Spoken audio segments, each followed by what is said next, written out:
Welcome back to our channel education SK में। तो आज की हमारी वीडियो में हम लेकर आए हैं जो हमारा कर्णाभिजातस्य का जो द्वितीय स्वर है, हिंदी में हम वो लेकर आए हैं। तो आइए हम इसका द्वितीय स्वर हम शुरू करते हैं।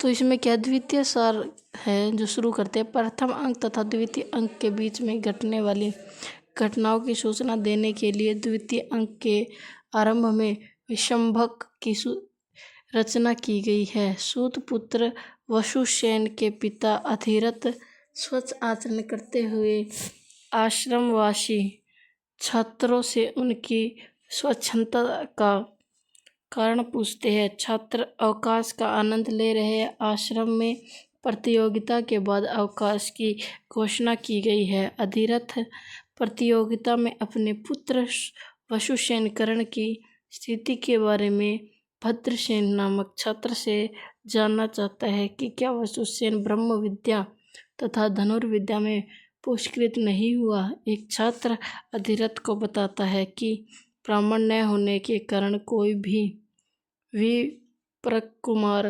ब्रह्मपुत्र वसुसेन के साथ ब्रह्म विद्या प्रतियोगिता में भाग लेने के लिए प्रस्तुत नहीं हुआ। उसी तरह अक्षत्रिय न होने के कारण कोई क्षत्रिय कुमार वसुसेन के साथ धनुर्विद्या की प्रतियोगिता में भाग लेने के लिए प्रस्तुत नहीं हुआ।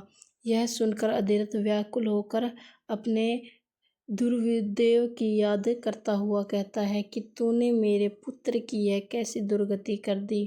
वेद शास्त्र तथा धनुर्विद्या में प्रागंत वसुसेन के प्रति क्या तुम्हारा स्नेह नहीं है। अधिरथ पूछता है कि उसमें क्या आचार्य कुछ नहीं कहा।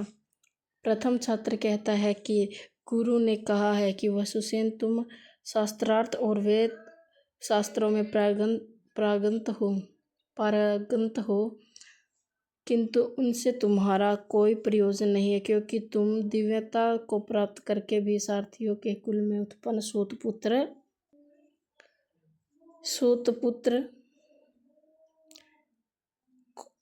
हो। अंतः तुम्हारे ऐसा ही करना चाहिए जिससे तुम्हारे पैतृक व्यवसाय की परंपरा सफल हो।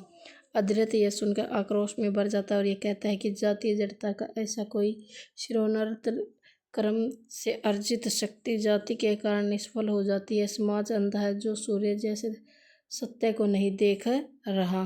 तो हमने जैसे कि प्रथम अंक में पढ़ा था कि जो कुंती है विलाप करती हुई भाई वो घबरा जाती है कि वह भाई कुंवारी ही भाई माँ बन चुकी है और उसने एक पुत्र को जन्म दे दिया। ये तो भाई समाज के विरुद्ध उन्होंने कर दिया है, तो इसलिए वो क्या है घबरा जाती हैं। तो इस तरह से वहाँ पे उसको जो जो जो कर्ण है उसको क्या प्रभावित कर देती है। और ये जो कर्ण है वो अधिरथ नामक एक व्यक्ति को मिलता है जिसकी पत्नी का नाम राधिका है। ठीक है, तो आइए हम आगे पढ़ते हैं। तो ये जो अपने पुत्र कर्ण को पालता है और वो बहुत ज़्यादा प्रागंत है हर एक विद्या में, धनुर्विद्या हो हर एक चीज़ में।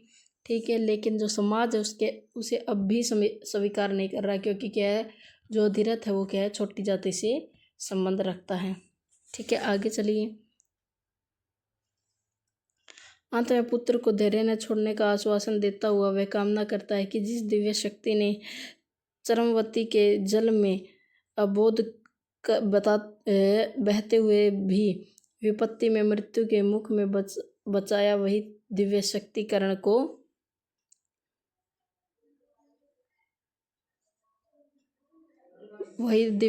क्या करी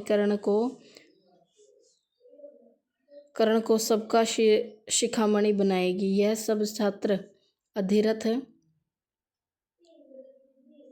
अधिरथ निकल जाते हैं और इस प्रकार से विषंभक में आश्रम में घटित घटना पिता अधिरथ की अंतर्व्यथा और वसुसेन की उद्विग्नता तथा उस समय के समाज एवं शिक्षा जो व्यवस्था उसके स्थिति का परिचय देती हैं।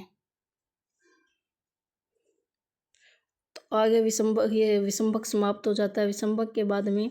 विषंभक की समाप्ति के बाद में वृक्ष समूह में जो मंडित पुलिन परिसर के आश्रम में उद्विग्न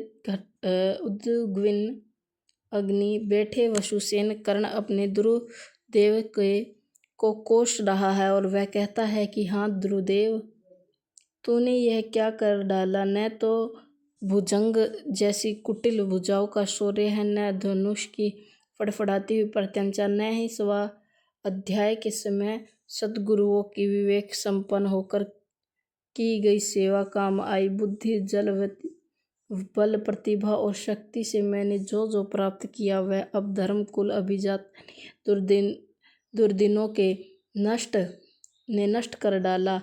परीक्षा पद्धति पर अपेक्षा करते हुए कर्ण कहता है कि यह कैसी परीक्षा पद्धति है जिसके द्वारा छात्र की जाति परखी जाती है, न कि उसका व्यक्तित्व, प्रतिभा, कर्तव्य और आचार्य महानुभाव भी कुलाभिषिक्त होकर गर्भोन्माद के सम्मुख प्रतिभा का प्रभाव स्वीकार कर लेते हैं। किसी कुल में जन्म तो देवाधीन है, अंतर्जाति के साथ स्पर्धा कैसी। तो आगे कर्ण के मन में जो द्वंद्व चल रहा होता है, तभी वह अपने सूतवंश को कोसता है और कभी वह अपनी प्रतिभा को। शक्ति संपन्न भास्कर शरीर होते हुए भी इस जन्म के कारण वह क्या है, बहुत ज़्यादा तुच्छ हो चुका है। पर अगले ही क्षण वह अपने सूतवंश को नहीं कोसता।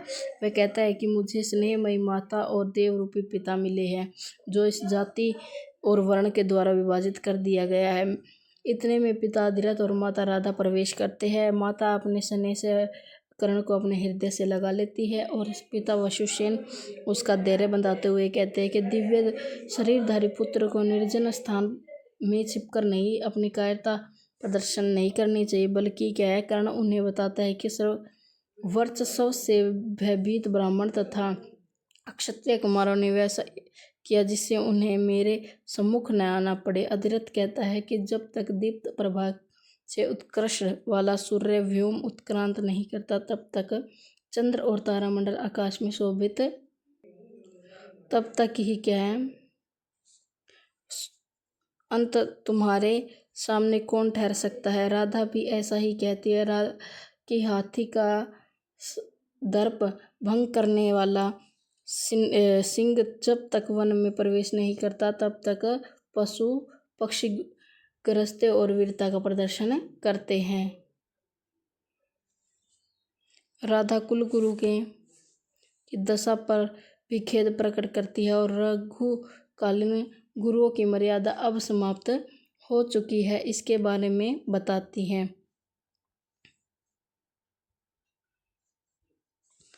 जो चल रही है, जो रघुकुलकालीन रीत चले। अधिरथ बताता है कि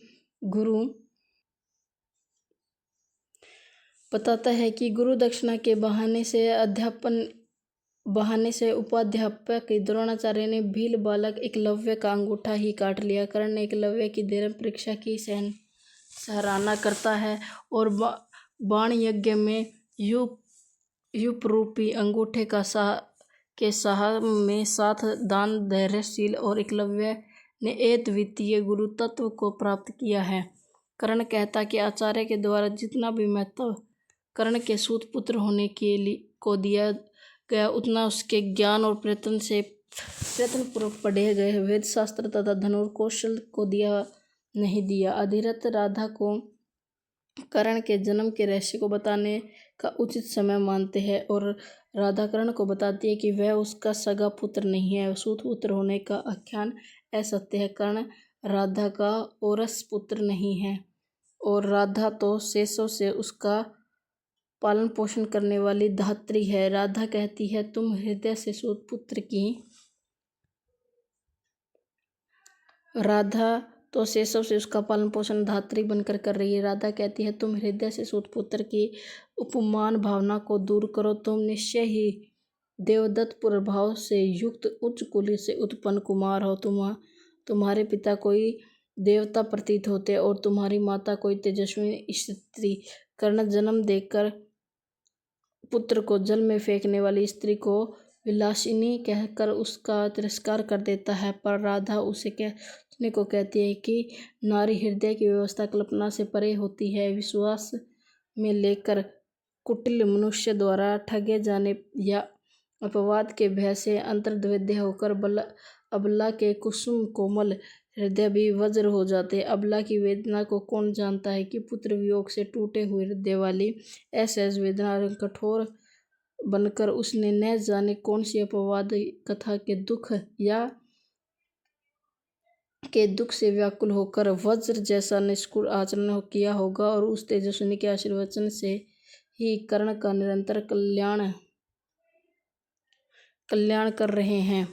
तो इस प्रकार पंक्तियां कहते हैं कि लोकापवादे पुरुष प्रधाने विश्वासत्तमे कुटिल रही वंचनितानाम अंतर्ब्राह्य कुसुमादि कोमलानि वज्री भवन्ति हृदयावलाजनानाम सूत वियोग मृत्यधैर्या विश्ववेद यापि कठोरया किम बात कथा व्यर्थया कुलीन न शनि कुष्टूर और मारीच तथा यथा। इस प्रकार के वचन कहकर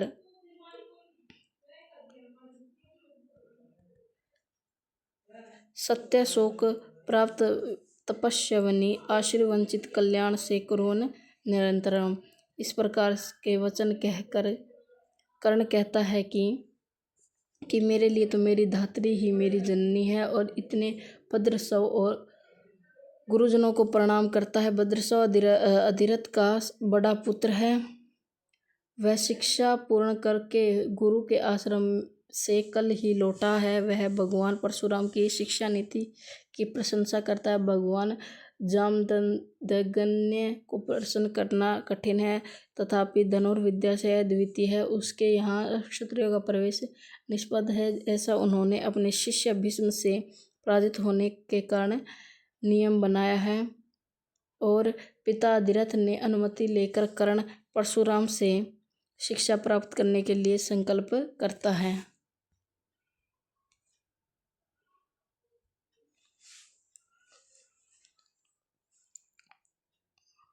कर्ण कहता है कि जीवन में वैसा ही करूँगा जिससे संसार भी कहेगा कि विशिष्टयम शर्म से ही साध्य है, जातिगत अभिमान मिथ्या है। और राधा कर्ण के पाथेय की व्यवस्था कर उसे आश्रम के लिए विदा करने की इच्छा जताती है। तो यहाँ पे हमारा जो दूसरा अंक का सार है समाप्त होता है। तो कल फिर मिलते हैं तीसरे अंक में। अगर वीडियो पसंद आई तो वीडियो को लाइक और चैनल